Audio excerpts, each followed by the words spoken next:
ঠিকই শুনেছেন। আর বিশ্বাস করুন, এটা এআই নয়, এটি স্পিলবার্গের সেভিং প্রাইভেট রায়ান সিনেমার একটি দৃশ্য। কিন্তু টম হ্যাঙ্কস এখানে কি বললেন? ব্রিং আপ দ্য ব্যাঙ্গালোরস, মানে ব্যাঙ্গালোরিয়ানদের ধরে আনো। আরে না না, এই ব্যাঙ্গালোর আমাদের বাঙালিদের আজকালকার দ্বিতীয় বাড়ি বেঙ্গালুরু শহর নয়, বরং এটি দ্বিতীয় বিশ্বযুদ্ধে ব্যবহৃত হওয়া একটি বিধ্বংসী অস্ত্র।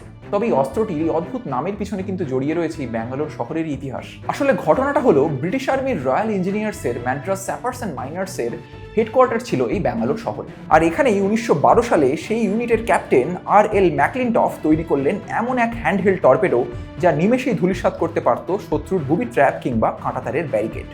আর বেঙ্গালুরুতে তৈরি হয়েছিল বলে সেই টর্পেডোর নাম হয়ে গেল ব্যাঙ্গালোর টর্পেডো। এই অস্ত্রটি ছিল মূলত 1.5 মিটারের কয়েকটি ধাতব পাইপের সমষ্টি, যার ভেতরে ভরা থাকতো এক্সপ্লোসিভ টিএনটি ও অ্যামোনিয়াম নাইট্রেটের মিশ্রণ। পাইপগুলো একের পর এক জোড়া লাগিয়ে দৈর্ঘ্যে লম্বা করা যেত এই টর্পেডো, যাতে সৈন্যরা নিরাপদ দূরত্ব থেকে শত্রু ঘাঁটির মাইন উড়িয়ে দিতে পারে। দ্বিতীয় বিশ্বযুদ্ধের সময় আমেরিকা প্রচুর পরিমাণে এই টর্পেডো ব্যবহার করে, আর ডি-ডে ল্যান্ডিংয়ের সময় এই অস্ত্রটি কিন্তু হয়ে উঠেছিল বিশাল সংখ্যক মার্কিন ও ব্রিটিশ সৈনিকদের প্রাণ বাঁচানোর মুখ্য হাতিয়ার।